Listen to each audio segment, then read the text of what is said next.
ជម្រាបសួរលោកគ្រូសួស្តីទាំងអស់គ្នាថ្ងៃនេះក្រុមរបស់ខ្ញុំមកបញ្យល់អំពី Final Project ទាក់ទងនឹង Calculator នៅក្នុងសមាជិកខ្ញុំមានចំនួន5នាក់នៅខ្ញុំចាប់ផ្ដើមជាដំបូងគឺខ្ញុំនិយាយអំពី Scene Builder ដែលក្រុមខ្ញុំបាន design នេះគឺជាការ design របស់ខ្ញុំនៃ Calculator ហ្នឹង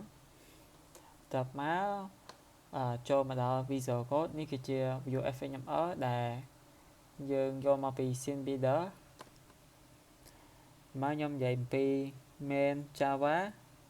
ចឹងដំបូងគឺការបើកapplication Java FHMR ទាំងដំបូងយើងត្រូវការ load FHMR Java FX ដោយហើយបន្ទាប់មកយើងត្រូវការ load វា load ពីក្នុង view FHMR ដើម្បីបើក application ហ្នឹង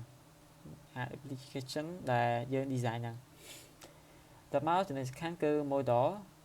ចឹងដំបូងខ្ញុំនិយាយអំពី memory មុនសិនចឹងដំបូង memory គឺដំបូងមាន first variable operator and second variable តែ3ហ្នឹងគឺខ្ញុំតាំងជា static string តមកខ្ញុំត្រូវការមានការ store data របស់វាទាំងអស់ហ្នឹងគឺដំបូងគឺមាន set first variable ដែលយើងត្រូវការ save វាទៅជា memory តបមកយើងត្រូវការមានការ read get first variable ហ្នឹងចំណែកពីរទៀតក៏ដូចគ្នាដែរតបមកខ្ញុំនិយាយអំពី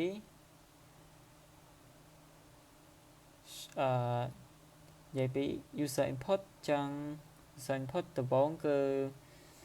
ឲ្យវា variable ហ្នឹងគឺជា empty សិនតបមកឲ្យលេខទាំងអស់គឺជា function បងខ្ញុំនិយាយពី set 0ចឹង set 0ហ្នឹងគឺដោយសារតែលេខ0ហ្នឹងមិនឯងមាន0ហ្នឹងលើសពី1ចឹងនេះគឺជា condition វាហើយបន្ទាប់មកខ្ញុំនិយាយអំពី set 1រហូតដល់ set 9 ហ្នឹងគឺតាំងជា function ដោយ variable វាគឺស្មើ1ចឹងក៏ដូចគ្នាជាមួយនឹងពី1ដល់9ដែរគឺវាដូចគ្នាជាលេខ value តមក set dot ហ្នឹងគឺដូចគ្នាជាមួយនឹង set 0ដែរវាស្រដៀងគ្នាដែល dot ហ្នឹងគឺមិនអាចលើសពី1បានទេតបមកគឺខ្ញុំ set តម្លៃវា select variable វាឲ្យមានជា store ដើម្បី store value វាមាន set variable ហើយទាំង get variable ដើម្បីនេះដើម្បី read អូខេបន្ទាប់មកខ្ញុំចូលនិយាយអំពីvalidation ចឹងក្នុង condition validation ហ្នឹងដើម្បីកែសម្រួលកុំឲ្យវាមានការ error ចឹងត្រូវការមាន validation ការពារកុំឲ្យមានការ error ចឹងដំបូងគឺខ្ញុំនិយាយពីកន្លែងនេះគឺ variable validate ហ្នឹងគឺកន្លែងនេះគឺ dot យើងត្រូវការមានcondition 2ក្នុងនេះរបស់ dot គឺទី1គឺcondition នេះបើសិនតែដំបូងគឺ count 0សិនតទៅមកបើសិនតែមាន input គឺ dot ចឹងវាមាន0ហ្នឹងហើយវាត្រូវការមានវាកើត1គ្រីស1ចឹងវាមាន dot ចឹងគ្រីស1នៅលក្ខខណ្ឌនេះបើសិនតែcount ហ្នឹងវាលើសពី1ចឹងវា invalid ចឹងវា reject condition reject ខុសពី condition នេះគឺបើសិនវាខុសពីហ្នឹងបើសិនវាមានតែ dot 1ចឹងវា valid ចឹងវាអត់ reject ទេវា sub condition តមកខ្ញុំនិយាយអំពី operator ម្ដង operator ក៏វាដូចគ្នាដែរគឺ operator នេះគឺcáiនេះគឺអត់មានបើសិនអត់មានគឺវា reject condition នេះបើសិនតែ symbol វាដូចជាបូកដកគុណចែកហ្នឹងវាលើសពី1អញ្ចឹងវា reject ដែរ for ខាងនេះគឺវាមិនអាចខុសពីបូកដកគុណនឹងចែកទេបើវាខុសពីសញ្ញាហ្នឹងគឺវា for reject ខុសពីនេះគឺវា turn true វិញខាងនេះបើសិនតែវាអត់មានដាក់អីគឺវា error ហើយវា load ជា message នេះវិញអូខេខ្ញុំតោះមកខ្ញុំនិយាយអំពីoperator ចឹងក្នុង operator នេះគឺលក្ខខណ្ឌនេះគឺ operator នេះគឺមិនអាចគឺកន្លែងនេះគឺខ្ញុំ assign វា assign បូកដកគុណចែកហើយបន្ទាប់មក clear និង backspace ចឹងដំបូងចាំវា string variable បន្ទាប់មកតាំង clear backspace ណា clear គឺ clear ហ្នឹងគឺ empty បន្ទាប់មកយើង call variable យកមកពីខាងក្រៅហើយ variable ដែលយើងនេះហើយបន្ទាប់មកមាន function ដើម្បី clear វាគឺ empty យកមកបន្ទាប់មកខ្ញុំ set backspace ចឹងក្នុងលក្ខខណ្ឌនេះគឺ variable វាគឺធំជាង0ហើយវាលុបមួយតួអក្សរបន្ទាប់មកមានត្រូវការ store តម្លៃបន្ទាប់មកត្រូវការ read តម្លៃបន្ទាប់ពីនេះហើយខ្ញុំនិយាយអំពី shift ចឹង shift នេះគឺតើតើនឹងលក្ខខណ្ឌនេះគឺវាតកតងនឹង bit ចឹងកន្លែងនេះ shift តកតង bit integer ចឹងកន្លែងនេះគឺ shift left មានន័យថាកន្លែងហ្នឹងបើសិនតែវាតកតងជាមួយនឹង position multiple តែវាទៅការកើនចឹងដល់ពេលដែលវាកើនដូចជាងគុណអីចឹងទៅវាកើន bit ចឹងវាត្រូវការ shift ទៅ left ចឹងវាចំនួនធំចឹងបើចំនួនshift right ហ្នឹងមានន័យថាវាខិត bit ហ្នឹងទៅខាងស្ដាំវិញចឹងដូចជាចែកអីចឹងវាត្រូវការខិត bit ទៅខាងស្ដាំទៅទៅនឹង integer ហ្នឹងតមកខ្ញុំនិយាយពី Lisa 1ចង់ក្នុងនេះគឺទៅដល់ Lisa ចឹង Lisa នេះគឺតាំងវាគឺជា constructor វាមាន first second operator ក្នុងលក្ខខណ្ឌ statement នេះគឺក្នុង case ថាបើសិនតែបូកចឹង first បូក second បើសិនតែលក្ខខណ្ឌនេះដក case ដក first ដក second case គុណ first គុណ second បើក្នុងលក្ខខណ្ឌចែកបើសិនតែ second នេះវា0វាឈប់ត្រឹមនេះ division by 0ចឹងវាត្រូវការឈប់ត្រឹមហ្នឹងហើយបើខុសពីហ្នឹងគឺបើសិនតែខុសពីអត់ស្មើ0គឺ return first ចែក second ចឹងទាំងអស់នេះបើសិនតែខុសទាំងអស់នេះគឺវា error invalid operator តមកខ្ញុំនិយាយពី Lisa 2ដោយនិយាយពី Lisa 1ចឹងកន្លែងនេះគឺលក្ខខណ្ឌថាបើ វា empty ទាំងអស់វា empty ចឹងវា load empty កន្លែងនេះខ្ញុំត្រូវការ convert វាទៅតម្លៃ convert show វាបង្ហាញវាថាវាមានថាវានៅសល់ក្បៀសឬក៏មានបញ្ហាអីយើងត្រូវការ convert វាដល់ខ្ញុំ convert វាកន្លែងត្រូវការ convert តមកខ្ញុំយកចេញពី Lisa 1ហើយដោយ Lisa នេះគឺជា double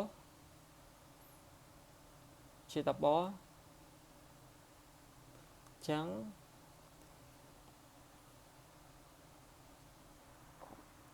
តែនេះគឺជាកន្លែង first number ហ្នឹងគឺជា numeric value ដែលវាជាចំនួនពិតហើយយើងត្រូវនេះខ្ញុំត្រូវប្រើ condition ប្រើ function ដោយយកចេញពីក្នុងនេះហើយអញ្ចឹងកន្លែងនេះអញ្ចឹង format result នេះគឺខ្ញុំតាំងមួយទៀតខ្លះមួយទៀតគឺដោយ value នេះចង់បង្ហាញថាឲ្យវាច្បាស់ហើយនឹង clear ឲ្យច្បាស់ឧទាហរណ៍បើសិនមកវាមានដូច5.0 អីចឹងទៅកន្លែងនេះត្រូវការកាត់ចោលចឹងសល់5អីទេ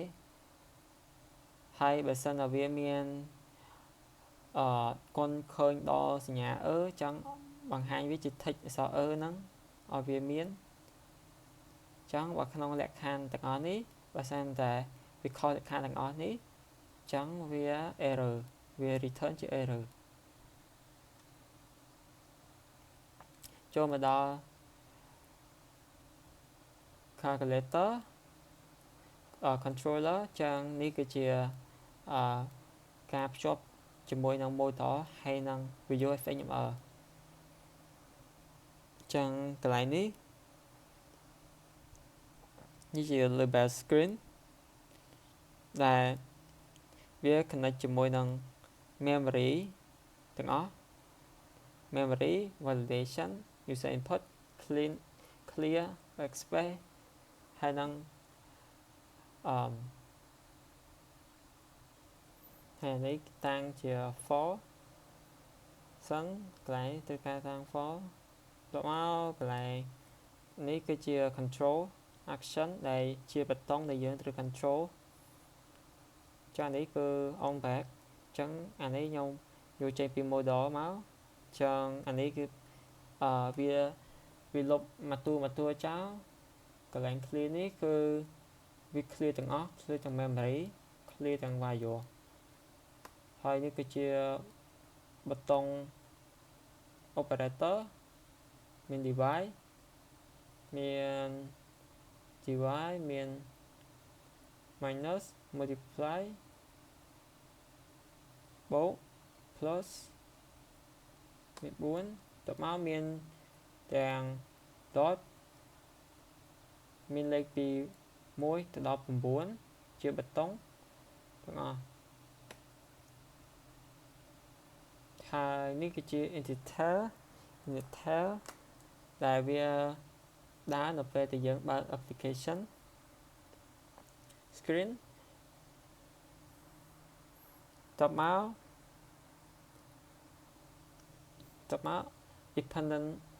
dependent input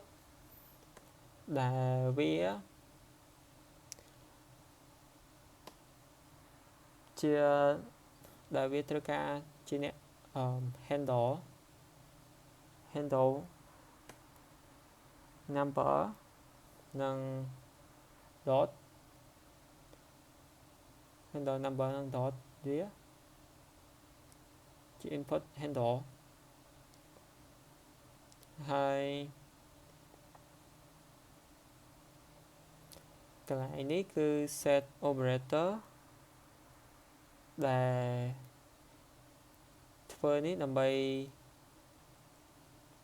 ដំបូងកន្លែងនេះបើសិនតែវាចូលកន្លែង set operator ហើយចឹងវាទៅការ save first variable សិន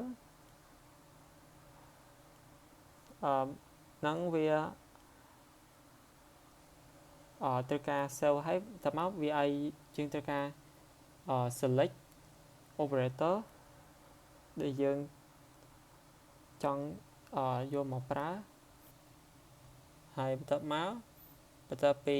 មាន cell operator នេះហើយដែលវាត្រូវការ connect មួយ symbol វា symbol ដើម្បី operator នេះគឺ operator ហើយបន្ទាប់មកវាមាន compute result នេះធ្វើដើម្បី calculation នៅពេលដែលយើង press equal ស្មើ press equal ស្មើហើយនៅពេលដែលស្មើហើយចង់អានេះវាធ្វើ reset ទៅ true វិញតបមកត្រូវ update screen ដើម្បីបញ្ចេញឲ្យវាជាចុងvalue ចុងក្រោយចេញ update screen ជា value ហើយបន្ទាប់ពីយកពីរបៀបកូដវាដើរហើយចង់ខ្ញុំមកបញ្យល់អំពីដំណើរការវាវិញចង់ចាប់ផ្ដើមបើកមើលចង់ដំបូងផលជាសញ្ញាបូកចង់រហ